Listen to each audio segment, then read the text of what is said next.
What's up, people? We are back. Today is church. Today is church. Come on, let's dance, bro. Oh, come on. I saw the title. Today's church is a prophet of Baal. So this is gonna be a real fun one. But out of everything, I forgot to animate the clouds, but it's fine. So we're gonna go ahead and get ourselves a streamer cam here. Oh, and before we start church, of course, we're gonna do the announcements right now, at least. We are actually going, so me and the crew, we're working on something. We only have 3 months. You're gonna check this out, guys.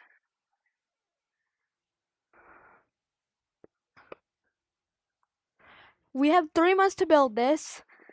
We are going to start a summer camp. We're gonna have currencies. You can buy stuff with the currency, coins, with tokens. This is a little tour. This is woodchuck cabin. We got beds. I still need to decorate stuff here. We got a campfire. My friend built this, and he also built the path. I built all the buildings. He just helped with the roofs because they were weird. And this is Grizzly Cabin. And then if you walk over here, we got the mess hall. This is where we have lunch and stuff. You can buy stuff here. Lightsabers, boards, and some drinks. Like, that's our juice. The bad things here at camp. And we got some games here like ping pong and 8-ball. We got darts. We got that. And we got over here the pastor cabin, which is mine. It's honestly small, so you guys have better cabins. And then over here, we're going to have it going left and right. And oh no, it's over there. We're going to have one path going to a lake and another one with a trail to a mountain and a forest. So if y'all want to see that, make sure to like, subscribe. We're going to be doing this, and it's going to be ready in at least about 3 months. So yeah. Anyways, church.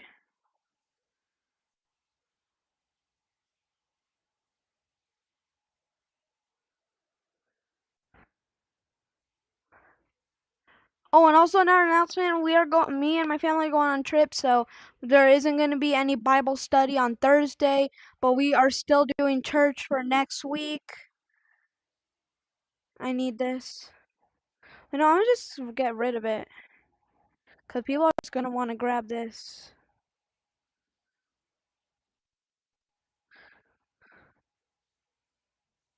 There we go. Alright. Time to go to church.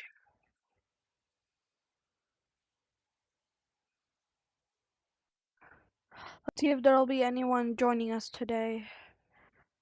Alright, handheld camera.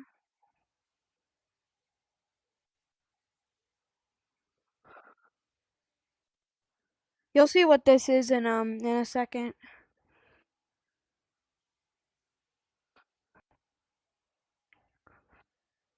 Just see if there's someone important.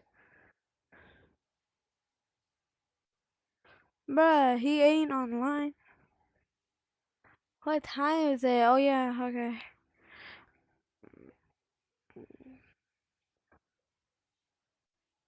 I'm just gonna invite this guy and this guy.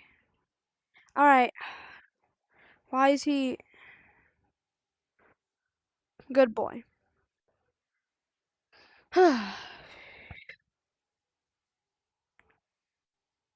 Okay. Alright, anyways. Hello everyone, welcome back to a beautiful Sunday church. Today's gonna be a pretty fun one. There's gonna be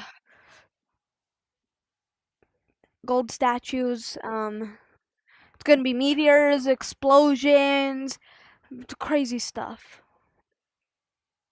Okay, you know what? I'm just gonna have to activate myself. Anyways, so welcome everybody back to a beautiful Sunday church. Today we are going to be doing Elijah and the prophet of Baal. So this is why we have this guy over here, the golden statue here. So there was a man named Elijah. I mean, duh. And he had a disciple. His name was Tobiah.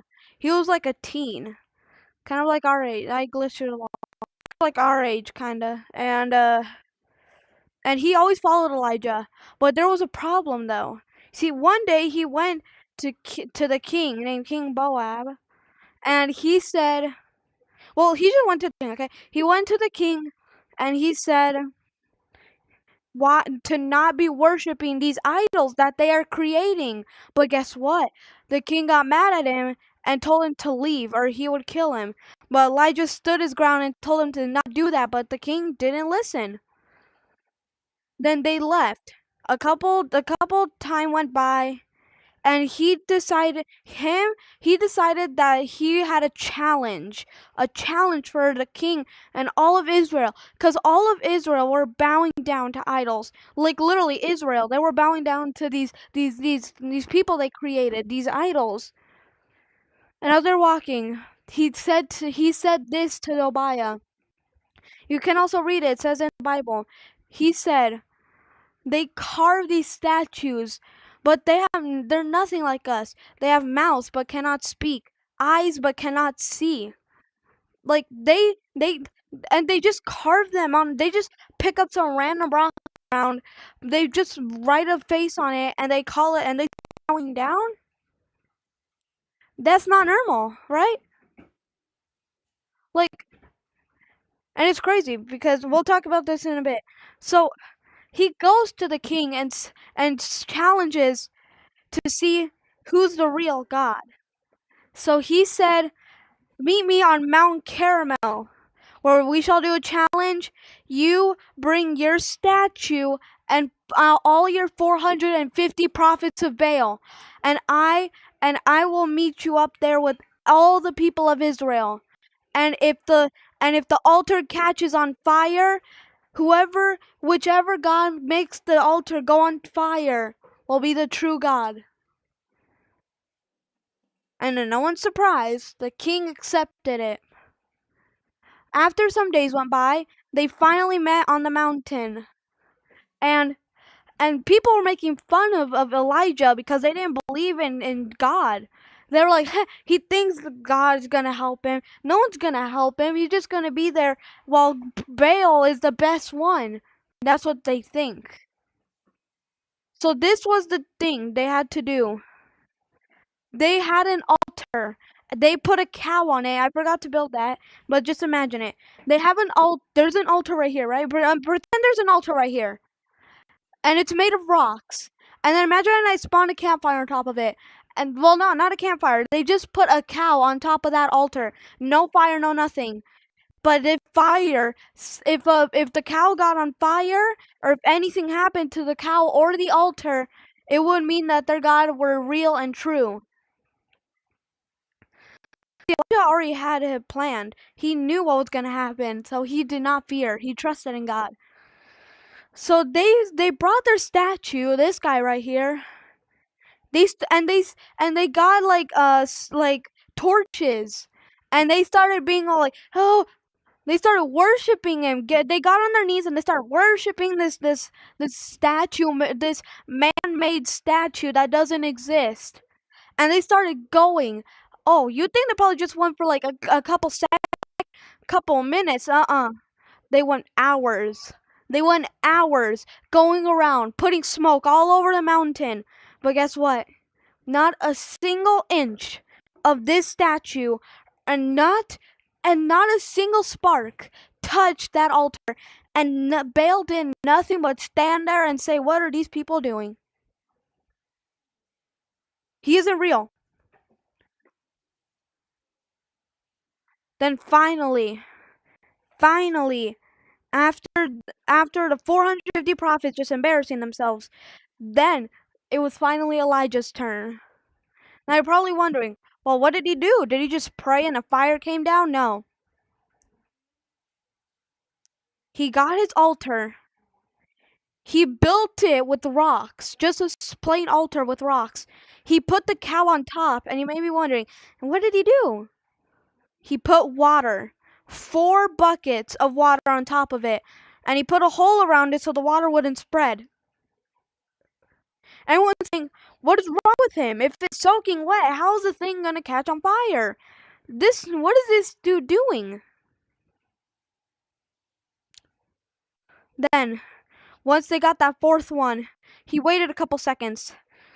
Then he got on his knees, and he said, "O Lord my God, the Father of Abraham, Isaac, and Jacob, show these people who you are. Show the miracles." And then out of nowhere, a cloud came down. A cloud came down. And everyone was like, what's going on? And guess what? The cloud was only above the mountain. The cloud wasn't nowhere else but above the mountain. Then, once the cloud filled up the whole mountain, a meteor came down and hit the floor. A meteor came down and it hit the floor. The altar was destroyed. The cow was destroyed. They were all turned into ashes. One lady came up to this natural disaster. She got on her knees and she said, "The Lord is God." Then she bowed down. Soon after, more people went down over and over again, started bowing down. And the priest, the priest and even the king, they were terrified when that meteor hit. They started to run, and the statue fell.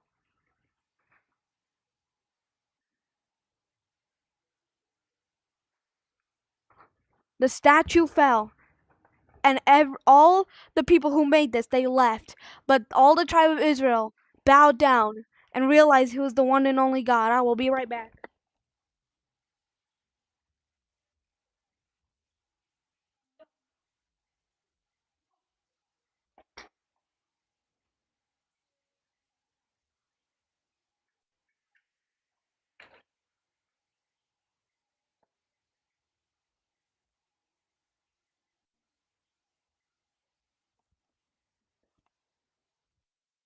All right, we're back.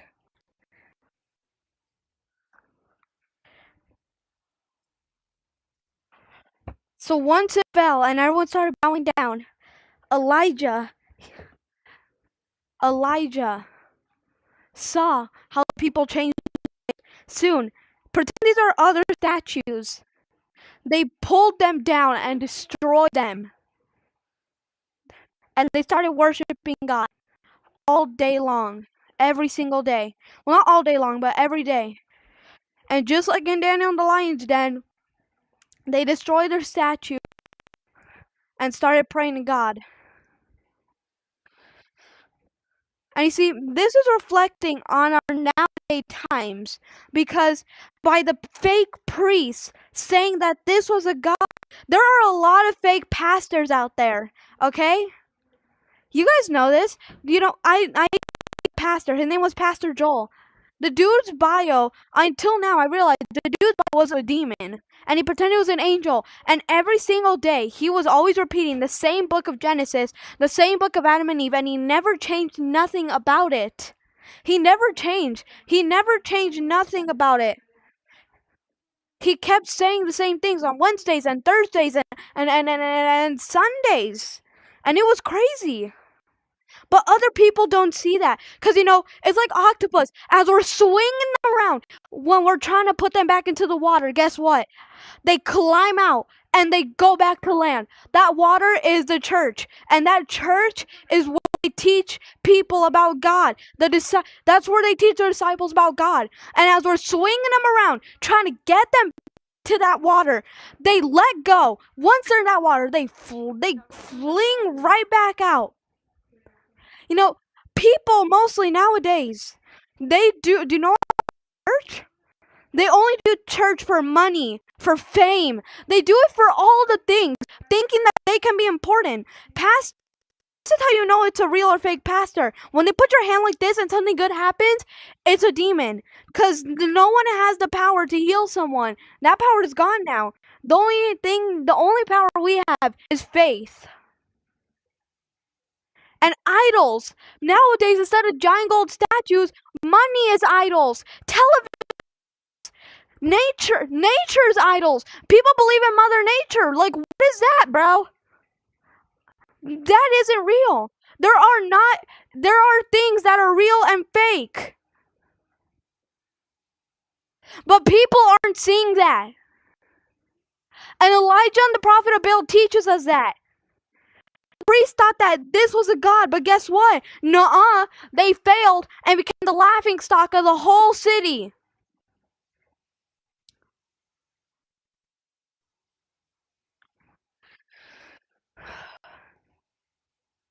There are a lot of fake pastors out there. And when you try to swing them in the water, they flip. They don't listen. They don't teach people about God. They do it just for the money. I mean, sure, I have some stuff that you can buy, but these people, they'll be like, hey, buy this.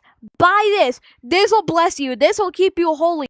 There's just 3 shirts I have out there, and I never tell anyone about it. Like, it's there. It's optional if you all want to buy it or not. People are like, oh, buy the shirt, you'll be holy. Buy this hat, and you'll be blessed by God. Buy these shoes, and you'll be the best person in the whole world. Buy this cup, and blah, blah, blah, blah, blah. How does a shirt make God love you more? How does clothing or accessories make God love you more? It doesn't. It doesn't. But that's what these fake pastors think. They think they just say whatever they want, and so that they can just do whatever they want, media or not now. They think they can just do whatever they want, however they. But there are a lot of fake pastors out there. You never know if you can trust or not trust somebody. They might say some stories about the Bible, but guess what? One day you wake up. It's the new year, like 2026. You go to the first Sunday of the year, and guess what? He's back reading the story of Exodus, or Genesis, or Numbers, or Leviticus, or Revelations, or Proverbs, or Psalms, or like any other chapter in the Bible. You're repeating it every single year, all the time. But guess what? No one does anything about it. No one does anything about it.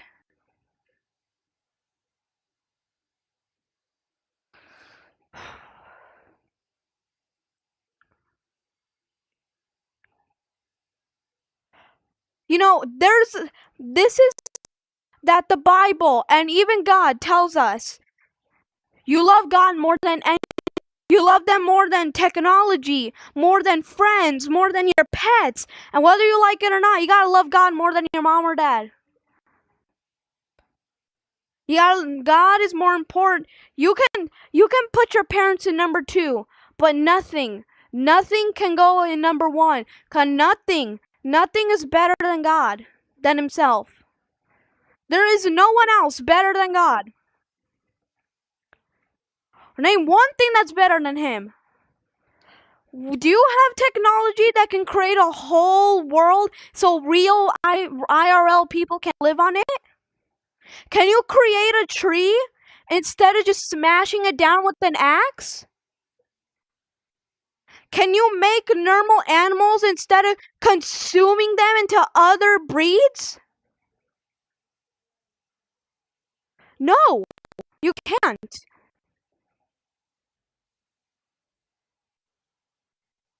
Golden retrievers, they're all different breeds. German shepherds, they are. Wolves, they're changing these things. But guess what? These are what the fake pastors represent.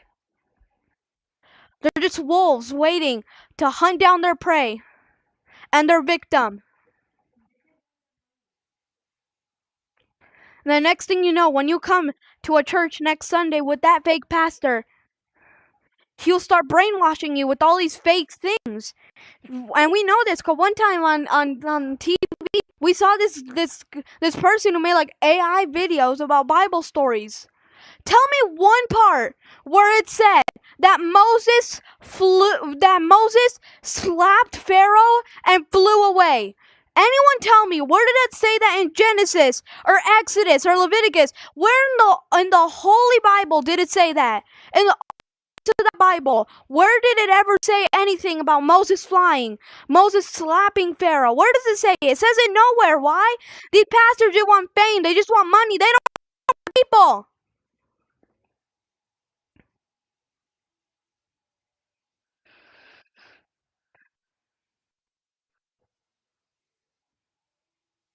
They don't care about the people. So as we're swinging them around, trying to bring them up to God, they climb back down. They climb back down and stay with the same stories over and over again. But what's the use of that? What's the use of saying the same story every single year? What's the use of that? There isn't. There never will.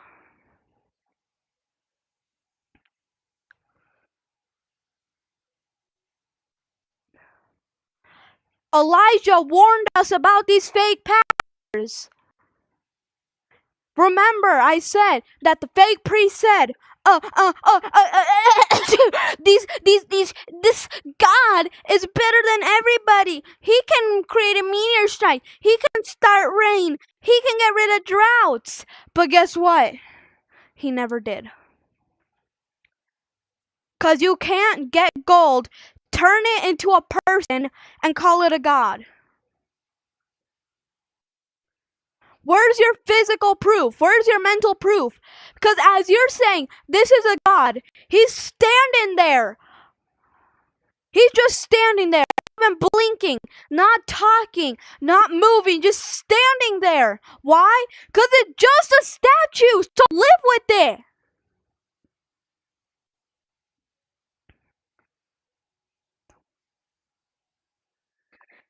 This story teaches us that there may be or fake pastors, good or bad pastors. There may be good or tempting pastors. But one day in the future, you'll see how God really provides for you, how He saves you, and how much He loves you. Yevarecha Adonai mishmorecha, panavelecha vichunecha, yeser Adonai panavelecha, shalom. May Lord make His face to shine upon you and be gracious unto you. May Lord make His countenance to shine upon you and give you peace wherever you go. Shalom. I'll see y'all next week. Remember, there is no Bible study on Thursday, so. And next week's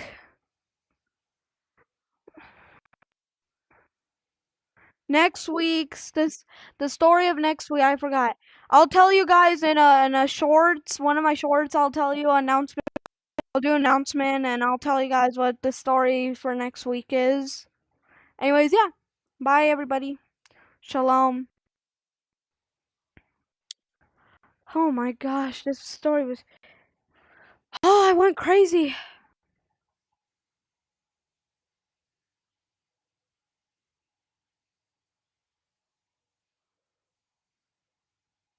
Oh.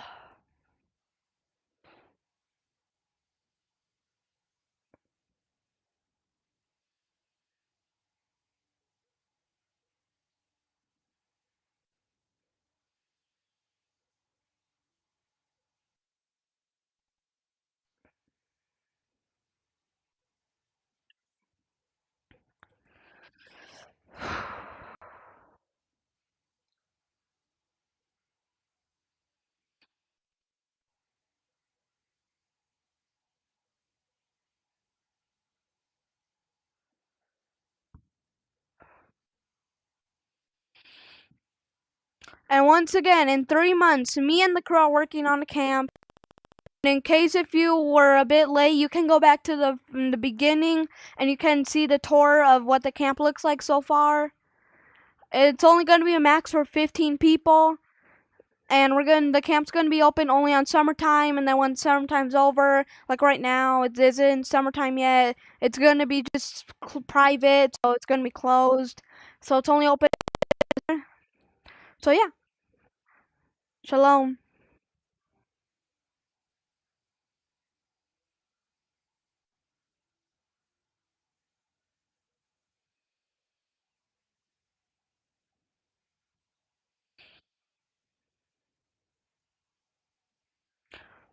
If y'all want to see it once it opens, it's called Shalom Camp Summer.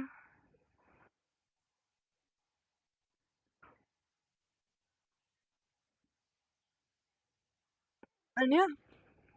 Once again, if you guys were late, you can go back to the front of the video, or you can stay and so you can see another tour of the camp. This is where you spawn, you know. You got some benches, a campfire over here. We got our first little cabin over here. We got a tree, we got a basketball, got some sports, you know, we got another one over here. We got the lunchroom here. I still need to build a cabin out there. This is where you can play, have lunch, and this is our currency store. You can buy the microphone, lightsabers, a sword, and some cups. There's still gonna be more things to go on for sale, but you'll see it once the game opens. I got my cabin over here called the Pastor Cabin, and then we're gonna put another one over there, and yeah, bye.